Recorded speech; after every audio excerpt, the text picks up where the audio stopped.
नमस्कार, economy today में आप सभी का स्वागत है। मैं हूं आंचल गुलाटी कुंबर। घरेलू शेयर बाजार के अगर हम दिसंबर महीने की बात करें तो दूसरे हफ्ते की जो शुरुआत वो सुस्त हुई। हमने देखा कि कल बाजार जो था वो दायरे में कारोबार के साथ गिरावट के साथ बंद हुआ। मिले जुले संकेत आज मिल रहे हैं। घरेलू बाजारों में एक बार फिर से जो एफआईआईज है उनकी ओर से बिकवाली आ रही है। कमोडिटी बाजार में एक बड़ा एक्शन देखने को मिला। कॉमेक्स पर सोना और चांदी करीब 3% उछले। साथ ही क्रिप्टो करेंसी बाजार में तगड़ी मुनाफा वसूली सामने आई। इन तमाम खबरों पर रहेगी नजर। सबसे पहले आपके आर्थिक अध्याय की शुरुआत करते हैं आज की आर्थिक टॉप लाइंस के साथ। केंद्र सरकार ने संजय मल्होत्रा को आरबीआई का नया गवर्नर किया नियुक्त। कल से लेंगे शक्तिकांत दास की जगह। दास का कार्यकाल हो रहा है आज समाप्त। संजय मल्होत्रा वर्तमान में राजस्व विभाग में सचिव के तौर पर कार्यरत। एयर इंडिया ने फ्रांस की विमान निर्माता कंपनी एयरबस को 100 नए विमान खरीदने का दिया ऑर्डर। इन विमानों में 10 वाइड बॉडी और 90 नैरो बॉडी विमान शामिल। नए ऑर्डर के बाद एयर इंडिया की ओर से एयरबस को ऑर्डर किए गए विमानों की कुल संख्या 350। सेबी ने निवेशकों को अनअधिकृत इलेक्ट्रॉनिक प्लेटफॉर्म और वेबसाइट पर नॉन लिस्टेड कंपनियों की सिक्योरिटीज में लेन देन करने से लेकर किया अलर्ट। निवेशकों को ऐसे प्लेटफॉर्म को लेकर सावधानी बरतने के लिए कहा। सिक्योरिटी मार्केट में निवेशकों के हितों की रक्षा करना प्रमुख मकसद। और सप्ताह के दूसरे कारोबारी दिन आज सपाट कारोबार के साथ खुले भारतीय शेयर बाजार। सेंसेक्स में गिरावट जबकि निफ्टी में मामूली बढ़त। कल कारोबारी आखिरी घंटे में लाल निशान के साथ बंद हुए थे दोनों ही इंडेक्स।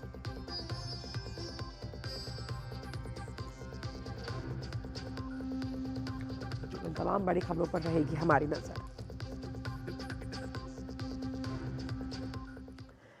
आइए रुक करें दुनिया भर के बाजारों का और गिफ्ट निफ्टी, क्योंकि सपाट इंडिकेशंस दे रहा था। अभी किन स्तरों पर गिफ्ट निफ्टी का दायरा है देख लेते हैं। 24,698 का लेवल। हालांकि चीन के बाजारों ने 14 साल बाद एक स्टिमुलस देने की घोषणा की। इसकी वजह से एक नरमी का संकेत दुनिया भर के बाजारों में देखा जा रहा है। लेकिन रुक करते हैं कि सेंसेक्स का जो ओपनिंग काउंटर था वहाँ एक सपाट दायरे में कारोबार, जैसा कि हमने आपको बताया। लेवल भले ही 81,498 का हो, लेकिन 9 अंकों का दबाव। निफ्टी का ओपनिंग काउंटर भी किस तरफ इशारा करता हुआ, हालांकि वहाँ पर थोड़ी हरियाली देखने को मिली थी। क्या वो कायम है? 24,622 का लेवल है। ऑटो सेल्स के नतीजों के दम पर हम देख रहे हैं बाजार में थोड़ी मुनाफा वसूली हावी होती हुई नजर आ रही है। लेकिन कौन से वो स्टॉक्स हैं जहां बढ़त है? Shriram finance, Apollo hospital, Wipro, Bajaj finance, Infosys में बढ़त। लेकिन मुनाफा वसूली या दबाव या बाय ऑन डिप का कॉल किन काउंटर्स में देखा जा रहा है, एक बार उसका रुख कर लेते हैं। लूजर्स पैक को लीड करता हुआ एमएनएम, ONGC, Bajaj Auto, Titan, Axis Bank. Stocks में खबरों के दम पर एक्शन।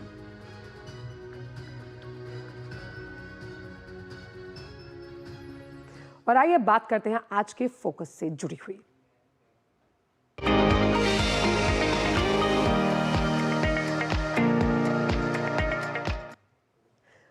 तो मोदी सरकार ने पिछले 10 सालों में डिजिटल इंडिया मिशन की वजह से 4 करोड़ एलपीजी नकली खाते और 5 करोड़ से ज्यादा राशन के नकली खाते खत्म किए। गांव-गांव तक इंटरनेट की सेवाएं पहुंचाकर सरकार ने करीबन 2 लाख करोड़ से ज्यादा रुपयों की बचत की। ये घोषणा विदेश मंत्रालय और पर्यावरण मंत्रालय में राज्य मंत्री कीर्तिवर्धन सिंह ने कल एक प्रेस कॉन्फ्रेंस में की है। पहले आपको वो सुनवाते हैं, फिर बताते हैं कि आज का ईटी फोकस आखिरकार डिजिटल क्रांति पर क्या कुछ आपको बताने वाला है। When Modi ji became our Prime Minister, हम लोग डॉक्टर दीनदयाल उपाध्याय का जो प्रिंसिपल था अंत्योदय का कि unless the person on the last rung of development, unless we bring him up to level, हम लोग का देश आगे नहीं बढ़ेगा. We've been constantly working on that principle. And the digital public infrastructure has been the biggest tool to help us achieve these goals. We finished corruption to a large extent. We increased our revenue by that. We can track our services. We can monitor our government processes. We brought in transparency.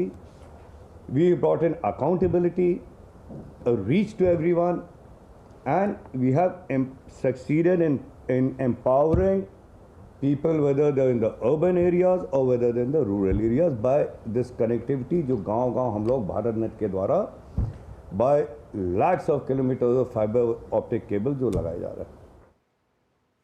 Digital समावेशन ने कैसे दुनिया का स्वरूप बदला, इसी पर है आज का फोकस और हम समझेंगे कुछ अहम ग्राफिक्स के जरिए। तो डिजिटल इंडिया ने क्या किया? जो आपकी ज्ञान आधारित अर्थव्यवस्था है उसको डिजिटल रूप से एक सशक्त समाज की नींव रखी। कैसे? यूपीआई, जिसका इस्तेमाल आज हर रेडी पटरी वाले से लेकर शॉपिंग मॉल्स में किया जाता है, डिजी लॉकर और साथ ही साथ कोविन जैसी जो डिजिटल सेवाएं थी, उसमें जीवन और हमारे दैनिक कार्यों को, जो हमारे रोज़मर्रा के कामकाज हैं, उसे बहुत सरल बनाया। कुछ ऐसे ही ऐप्स हैं, आरोग्य सेतु, ई संजीवनी, उमंग, जेम पोर्टल, ई हॉस्पिटल, ई कोर्ट ने जीवन बदला। यानी कि अब कागजों में लती पती जिंदगी को डिजिटिफाई किया गया। अब यूपीआई का उपयोग खाली हमारे देश में नहीं होता, बल्कि 7 ऐसे और देश हैं जहां पर यूपीआई के जरिए आप पेमेंट कर रहे हैं। वो प्रमुख देश कौन से हैं? UAE, Singapore, Bhutan, Nepal, Sri Lanka, France में ये सुविधा उपलब्ध है। अब आप समझेंगे कि भाई यूपीआई में अगर ये सुविधा उपलब्ध है इन देशों में, तो हुआ क्या? हुआ ये कि वैश्विक मंचों पर भारत के इस डिजिटल पेमेंट इंफ्रास्ट्रक्चर के जो भुगतान हुए हैं, इसके ज़रिए पेमेंट यानी कि लेन देन हो रहा है, उसमें सफलता मिली। अगर हम अपने देश की बात करें तो डिजिटल सेवाओं की वजह से हमने भ्रष्टाचार पर भी अंकुश लगता हुआ देखा। मसलन परिवेश, अगर हम पोर्टल देखें, ये एक ऐसी पहली डिजिटल पहल थी कि अगर आपको पर्यावरण से रिलेटेड तमाम प्रक्रियाओं को तेज़, अकाउंटेबल और ट्रांसपेरेंट बनाना है तो डिजिटल क्रांति ने उसे आसान किया। अगर हम बीते 9 वर्ष का रिपोर्ट कार्ड देखें तो डीपीआई यानी डिजिटल पब्लिक इंफ्रास्ट्रक्चर ने 9 सालों में वो काम किया जो 50 वर्षों में हम हासिल करते अगर डीपीआई ना होता। और डिजिटल तकनीक और डीपीआई को अपनाकर तमाम देश अपनी उत्पादकता बढ़ा रहे हैं। G20 में जो टास्क फोर्स का गठन किया गया, उसकी रिपोर्ट यही कहती है 1.3 बिलियन जो भारतीय हैं उनके पास डिजिटल आईडी है। आधार के माध्यम से अगर हम औसत निकालें तो 10 मिलियन ई-केवाईसी की सुविधा है। भुगतान के अगर हम पूरे आंकड़े को देखें तो यूपीआई के जरिए हम महीने में 13 बिलियन से ज़्यादा लेन देन करते हैं। अब डिजिटल पब्लिक इंफ्रास्ट्रक्चर को मजबूत करने से क्या हुआ? सरकार की जो तमाम योजनाएं हैं उसकी वजह से $41 बिलियन की बचत हुई, यानी कि मिडल मैन लीकेज, क्योंकि आपका हस्तांतरण सीधा आपके अकाउंट में, जैम ट्रिनिटी। तो इस लिहाज से हमने देखा कि ये बहुत अहम रहा जब हम डिजिटल समावेशन को सुदृढ़ करने की बात करते हैं। और आगे का सफ़र क्या चुनौतीपूर्ण है, क्या आगे के सफ़र में डीपीआई और अहम भूमिका निभाएगा, इसी पर हम करेंगे चर्चा। लेकिन वक्त एक छोटे से ब्रेक का है इकोनॉमी टुडे में। आपके घर के खाने में रेस्टोरेंट जैसा स्वाद ले आए MDH का शाही पनीर मसाला। पनीर को क्या मस्त बना डाला। एक ऐसा तबका जो रिटायरमेंट के बारे में आज भी बिल्कुल नहीं सोचता, वो है औरतें। औरतें कमा के भी वनरेबल हैं। सो एनपीएस एक इक्वालिटी ला रहा है, हम सब एक बराबर प्लेटफॉर्म पे हैं। अपने बेहतर कल को सुनिश्चित करने के लिए एनपीएस जरूरी है।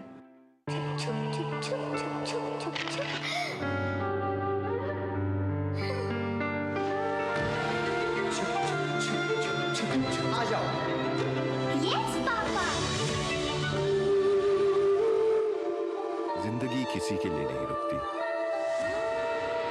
हम भी आपको कहाँ रुकने देंगे। जिंदगी के हर मोड़ पर LIC है तो इंश्योर्ड है। LIC हर पल आपके साथ। MDH का किचन किंग किचन में हो तो हम सब कुछ बना सकते हैं। बैंगन का भरता, आलू गोभी, भिंडी मसाला और भी बहुत कुछ। MDH।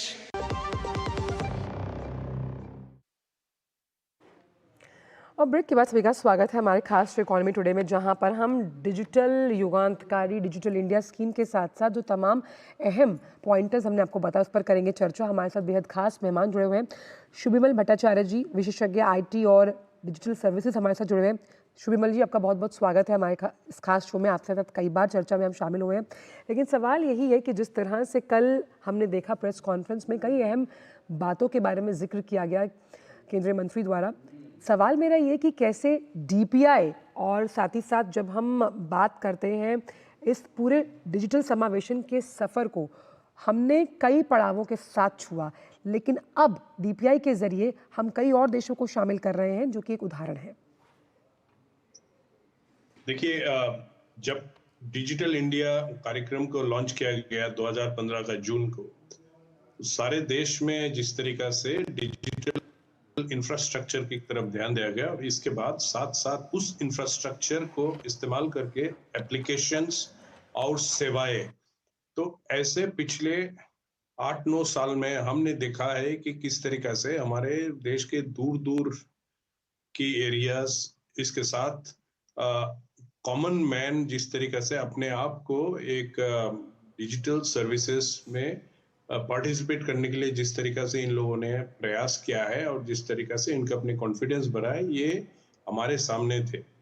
और आज यूपीआई जब से आए पिछले 4-5 साल से, जिस तरीका से यूपीआई की ग्रोथ हुआ, जिस तरीका से एक not only financial empowerment but general empowerment हमारे नागरिक का हुआ है कि वो अपने आप के ऊपर एक विश्वास से इस तरीका से कैश इकोनॉमी में अपने आप को डिजिटल इकोनॉमी में लाया, तो इससे हमारे पास बहुत सारे दिखाने के लिए दुनिया को हमारे पास एक्सपीरियंस थे। और इसी तरीके से हमने पिछले साल जब G20 की प्रेसिडेंटशिप की होते ही हमने जब समिट किया था, तो हमने ये डिजिटल पब्लिक इंफ्रास्ट्रक्चर की पहलू पूरा दुनिया के सामने रखा था और हम कई सारे देशों के साथ ऑलरेडी काम कर चुके थे इस मामले में और आज और बहुत सारे देशों के साथ जाए।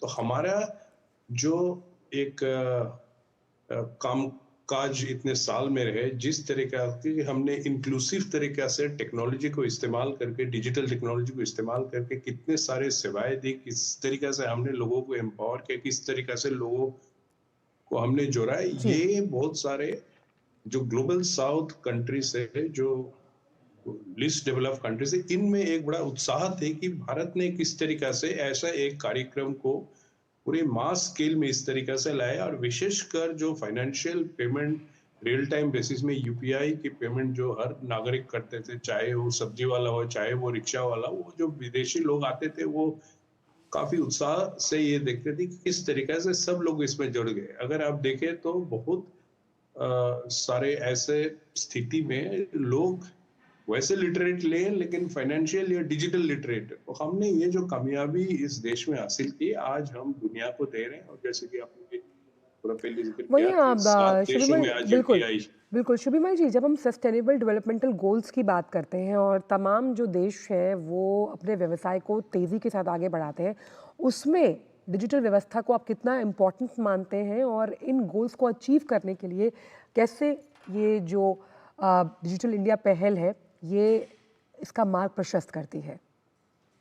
देखिए, सस्टेनेबल डेवलपमेंट गोल्स जो यूनाइटेड नेशंस ने इस साल इस शताब्दी की शुरुआत में चालू किया था और इसके बाद जिस तरीके से ये डिस्कशन होके आगे बढ़ता गया, तो टेक्नोलॉजी का रोल और डिजिटल टेक्नोलॉजी का रोल को पहले से ही इसमें इसका भूमिका रहेगा, ये इनके नज़र में थे। मैंने भी एक यूएन एक्सपर्ट कमेटी में इसके लिए मैंने देखा था न्यूयॉर्क में किस तरीके से लोग, लेकिन किसी देश ने अगर इस्तेमाल किया है डिजिटल टेक्नोलॉजी को लोगों को जोड़ने का, लोगों को सुविधाएं देने का, लोगों का कनेक्टिविटी बढ़ाने के लिए और लोगों को डिजिटली इंक्लूसिव करने का, ये हमारा देश रहा। भारत सबसे ज्यादा टेक्नोलॉजी इस्तेमाल पिछले 10 साल में जिस तरीके से एक ट्रांसफॉर्मेटिव नेचर से हमने किया हुआ है, तो हमने जो एसडीजी गोल्स जितने सारे थे उसको और जल्दी और एक्सपेंसिव स्टाइल से हमने इसको अपने देश में करके दिखाया। तो मुझे लगता है कि एसडीजी से आगे भी जो प्रयास रहेगा एक ग्लोबल लेवल में, इसमें हमारा भूमिका रहेगा।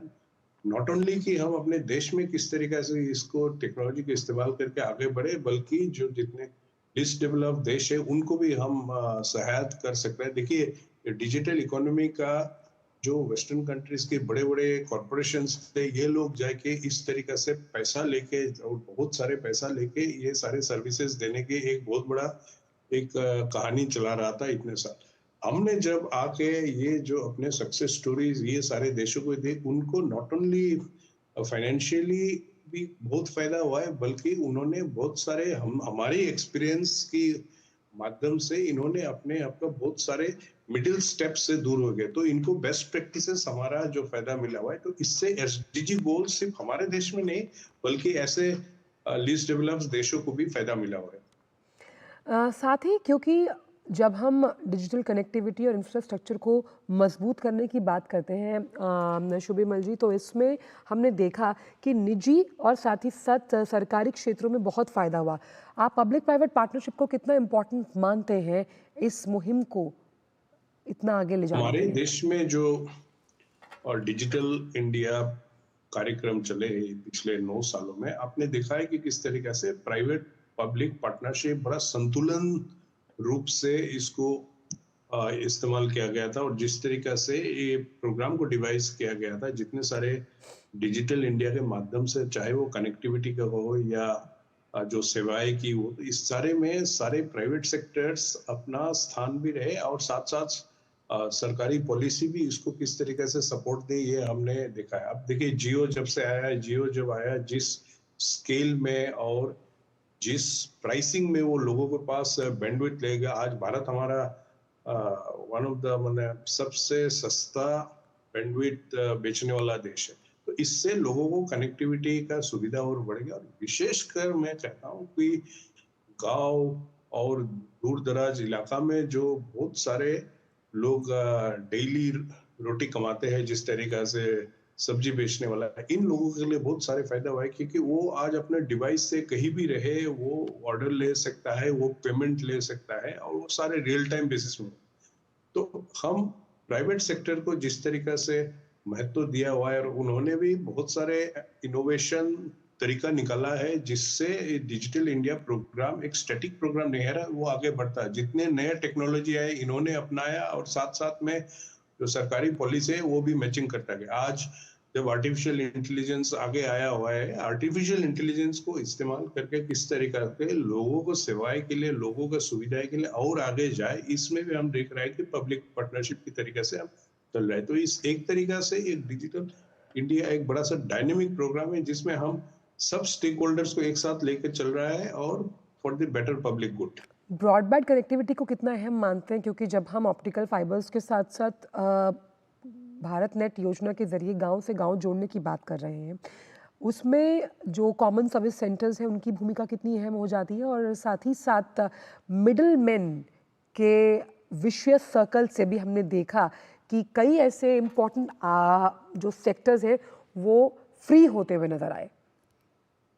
बिल्कुल, जो भारत नेट के माध्यम से जो हमारे कनेक्टिविटी बड़े दूर दराज इलाके में, आज भी मैं असम से इस वक्त आपके साथ में बात कर रहा हूँ, और एक मोबाइल कनेक्टिविटी के माध्यम से, कोई वाईफाई से नहीं।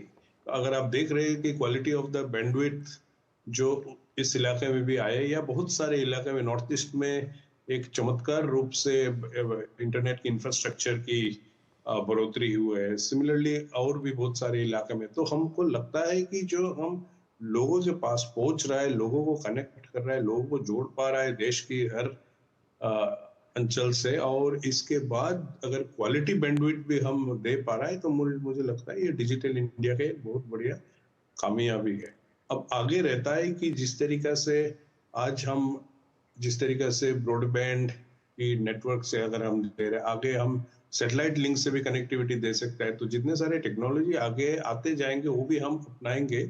विशेषकर इस देश का आज जो एक डिजिटल डिवाइड की बात होती थी पिछले 10 साल पहले, मोदी जी आने के बाद इस तरीके से कनेक्टिविटी के ऊपर ध्यान देके इस डिजिटल इंडिया मिशन मोड में स्टार्ट करके आज का डेट में बिल्कुल लोगों डिजिटल को इसमें डिवाइड जोड़ने का की, बिल्कुल आपने इम्पॉर्टेंट बात कही कि डिजिटल डिवाइड की जो खाई है उससे पाटा गया और टेक्नोलॉजी ट्रांसफ़र की हिचक कहीं ना कहीं ख़त्म होती है। बहुत बहुत शुक्रिया शुभिमल भट्टाचार्य जी इस ख़ास शो पर जुड़ने के लिए और अपने विचारों को इस मंच से साझा करने के लिए आपका बहुत बहुत शुक्रिया। तो किस तरह से डिजिटल समावेशन के सफ़र को और आगे लेकर जाना है, और इसके लिए सरकार ने अपनी कमर कसी हुई और तमाम दृष्टिकोण जो हैं वो सकारात्मक होते हुए बढ़ते आगे। केंद्र सरकार ने संजय मल्होत्रा को आरबीआई का नया गवर्नर नियुक्त किया। मल्होत्रा वर्तमान में राजस्व विभाग में सचिव के तौर पर कार्यरत है। संजय मल्होत्रा कल से शक्तिकांत दास की जगह लेंगे। आरबीआई के गवर्नर के तौर पर उनका कार्यकाल 3 साल का होगा। संजय मल्होत्रा राजस्थान कैडर के 1990 बैच के आईएएस अधिकारी हैं। उन्होंने आईआईटी कानपुर से इलेक्ट्रिकल इंजीनियरिंग में डिग्री ली और प्रिंसटन यूनिवर्सिटी में पब्लिक पॉलिसी में मास्टर्स किया। अपने करियर में उन्होंने कई महत्वपूर्ण पदों पर काम किया है, जिनमें आरईसी लिमिटेड के चेयरमैन और मैनेजिंग डायरेक्टर और वित्तीय सेवाओं के सचिव के रूप में वो कार्यरत रहे। दिसंबर 2022 में मल्होत्रा ने राजस्व सचिव के तौर पर कार्यभार संभाला और इसके अलावा अप्रैल 2023 में उन्हें कॉरपोरेट मामलों के मंत्रालय के सचिव का अतिरिक्त प्रभार भी दिया गया। शक्तिकांत दास का कार्यकाल आज समाप्त हो रहा है।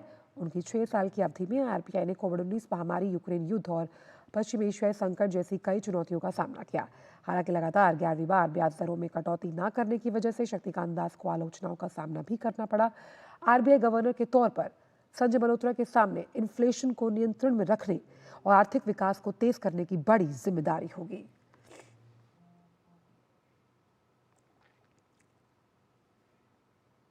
आरबीआई के गवर्नर शक्तिकांत दास ने कार्यकाल के अंतिम दिन अपने सोशल मीडिया एक्स पर पोस्ट किया। उन्होंने कहा कि आज मैं आरबीआई गवर्नर के रूप में पद छोड़ दूंगा। आपके समर्थन और शुभकामनाओं के लिए आप सभी का धन्यवाद। आरबीआई गवर्नर के रूप में देश की सेवा करने का अवसर देने और उनके मार्गदर्शन और प्रोत्साहन के लिए माननीय प्रधानमंत्री नरेंद्र मोदी का बहुत बहुत आभार। उनके विचारों और सोच से बहुत लाभ हुआ। माननीय वित्त मंत्री निर्मला सीतारमण को उनके निरंतर समर्थन और के लिए हार्दिक धन्यवाद। राजकोषीय मौद्रिक समन्वय और सर्वश्रेष्ठ स्तर पर था और पिछले 6 वर्षों के दौरान कई चुनौतियों में निपटने में हमारी मदद की गई। मैं वित्तीय क्षेत्र और अर्थव्यवस्था में सभी हितधारकों, विशेषज्ञों, अर्थशास्त्रियों, उद्योग निकायों, संघों, कृषि, सहकारी और सेवा क्षेत्रों के संगठनों को उनके इनपुट और नीति सुझावों के लिए धन्यवाद देता हूँ। आरबीआई की पूरी टीम को बहुत बहुत धन्यवाद। साथ मिलकर हमने अभूतपूर्व वैश्विक झटकों के असाधारण कठिन दौर में सफलतापूर्वक इसे पार किया। आरबीआई विश्वास और विश्वसनीयता की संस्था के रूप में और ऊंचा उठे। आप सभी को मेरी शुभकामनाएं। Skill India national skills development mission के ताज़ा आंकड़ों के मुताबिक भारत के स्किल डेवलपमेंट, एजुकेशन, एम्प्लॉयमेंट और एंटरप्रेन्योरशिप से जुड़े skill India digital hub platform ने 1 करोड़ से ज़्यादा रजिस्ट्रेशन के साथ मील का पत्थर हासिल कर लिया। स्किल इंडिया डिजिटल हब भारतीयों को ऑनलाइन ट्रेनिंग प्लेटफॉर्म के जरिए स्किल, रीस्किल और अपस्किलिंग के साथ नौकरियों के लिए तैयार करने से जुड़ा प्लेटफॉर्म है। SIDH प्लेटफॉर्म सितंबर 2023 में लॉन्च किया गया। ये प्लेटफॉर्म स्किल को बेहतर करने और इंडस्ट्री से जुड़े स्किल कोर्स और एंटरप्रेन्योरशिप सपोर्ट के मकसद से पेश किया गया था। 1 करोड़ से ज़्यादा रजिस्ट्रेशंस के अलावा लेटेस्ट डेटा से पता चलता है कि कुल 12 लाख मोबाइल एप्लीकेशंस को डाउनलोड किया गया। ये प्लेटफॉर्म 42 कंटेंट पार्टनर्स के साथ 1200 एकेडमिक कोर्सेज, 1000 से ज़्यादा सेल्फ प्लेस्ड कोर्स और 2700 से ज़्यादा national skills qualification framework course प्रदान करता है।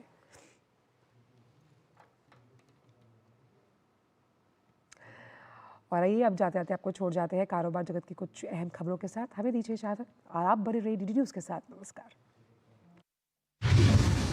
मार्केट रेगुलेटर सेबी ने निवेशकों को ऐसे प्लेटफॉर्म को लेकर सावधानी बरतने को कहा है जो पब्लिक लिमिटेड कंपनियों की अनलिमिटेड सिक्योरिटीज में ट्रांजैक्शन की सुविधा मुहैया कराती हैं। सेबी ने कहा कि इस तरह की गतिविधियां सिक्योरिटीज कॉन्ट्रैक्ट रेगुलेशन एक्ट 1956 और सेबी एक्ट 1992 का उल्लंघन है, जिनका मकसद सिक्योरिटीज मार्केट में निवेशकों के हितों की सुरक्षा करना है। बंदरगाह, जहाजरानी और जलमार्ग मंत्रालय ने अदानी समूह के आंध्र प्रदेश स्थित कृष्णापट्टनम पोर्ट को समुद्री मार्ग से पेट्रोलियम आयात करने की मंजूरी 1 मार्च 2026 तक बढ़ा दी है। केंद्र सरकार ने सार्वजनिक हित में पेट्रोलियम आयात करने की आवश्यकता को ध्यान में रखते हुए बंदरगाहों पर समुद्री मार्ग से भारत में पेट्रोलियम आयात करने की अधिसूचना को आगे बढ़ाया है। इस साल अगस्त में पोर्ट ने अपनी मौजूदा क्षमता और उत्पादकता को बढ़ाने के लिए एक उन्नत कार्गो हैंडलिंग सिस्टम लॉन्च किया था। टाटा की अगुवाई वाली एयर इंडिया ने फ्रांस की विमान निर्माता कंपनी एयरबस को 100 नए विमान खरीदने का ऑर्डर दिया है। इन विमानों में 10 वाइड बॉडी A350 विमान और 90 नैरो बॉडी जिसमें A321 नियोजेट भी शामिल हैं। ये 100 नए विमानों का ऑर्डर उन 470 विमानों से अलग है जो एयर इंडिया ने पिछले साल एयरबस और बोइंग दोनों को दिए थे। नए ऑर्डर के बाद एयर इंडिया की ओर से एयरबस को ऑर्डर किए गए विमानों की कुल संख्या 350 हो गई है। आदित्य बिरला ग्रुप के चेयरपर्सन कुमार मंगलम बिरला ने कहा कि उनका समूह अगले 4 से 5 वर्षों में राजस्थान में रिन्यूएबल और सीमेंट सेक्टर में 30,000 करोड़ रुपए का निवेश करेगा। राइजिंग राजस्थान ग्लोबल समिट के दौरान उन्होंने कहा कि अल्ट्राटेक सीमेंट राजस्थान में अपनी सीमेंट उत्पादन क्षमता को 1 करोड़ टन बढ़ाएगी। वर्तमान में समूह की सीमेंट इकाई की राजस्थान में उत्पादन क्षमता 2 करोड़ टन है। अदानी ग्रुप ने ऐलान किया है कि समूह द्वारा अगले 5 वर्षों में राजस्थान में कई बड़े इंफ्रास्ट्रक्चर प्रोजेक्ट्स में 7.5 लाख करोड़ रुपए का निवेश किया जाएगा। Adani ports and special economic zones के प्रबंधक निदेशक करण अदानी ने कहा कि राज्य में ग्रुप द्वारा 4 नए सीमेंट प्लांट स्थापित किए जाएंगे। साथ ही ग्रुप यहां दुनिया का सबसे बड़ा इंटीग्रेटेड ग्रीन एनर्जी इकोसिस्टम बनाने की योजना बना रहा है। इससे राजस्थान में बड़ी संख्या में ग्रीन एनर्जी सेक्टर में नौकरियां पैदा होंगी। ई कॉमर्स प्लेटफॉर्म अमेज़न और फ्लिपकार्ट की कथित एंटी कॉम्पिटिटिव प्रैक्टिसेस के खिलाफ भारत की कार्रवाई अब सुप्रीम कोर्ट पहुंच गई है। पिछले सप्ताह के आखिर में भारतीय प्रतिस्पर्धा आयोग यानी सीसीआई ने सुप्रीम कोर्ट में एक ट्रांसफर पिटीशन दायर की। इस पिटीशन में जांच को रोकने के लिए ई कॉमर्स प्लेटफॉर्म और विक्रेताओं की ओर से शुरू किए जा रहे छोटी मोटी मुकदमों को रोकने के लिए दखल देने की मांग की गई है। सुप्रीम कोर्ट में सीसीआई की अपील के लिए अभी तक बेंच नियुक्त नहीं की गई है। कृषि मंत्रालय ने रबी फसलों की बुआई के ताजा आंकड़े जारी कर दिए हैं। पिछले साल के मुकाबले इस बार रबी फसलों की बुआई में तेजी देखने को मिली है। आंकड़ों के मुताबिक अब तक 493 लाख हेक्टेयर से ज्यादा रबी फसलों की बुआई हो चुकी है, जबकि पिछले साल इस समय तक 486 लाख हेक्टेयर क्षेत्र में फसलों की बुआई हुई थी। दूरसंचार सेवाएं प्रदान करने वाली कंपनी भारती एयरटेल ने अपने एआई संचालित स्पैम फाइटिंग सॉल्यूशन को लॉन्च करने के 2.5 महीने के भीतर ही 8 अरब स्पैम कॉल को चिन्हित किया है। कंपनी ने जारी बयान में कहा कि एडवांस एल्गोरिदम की मदद से एआई संचालित नेटवर्क ने हर दिन लगभग 10 लाख स्पैमर्स की पहचान सफलतापूर्वक की है।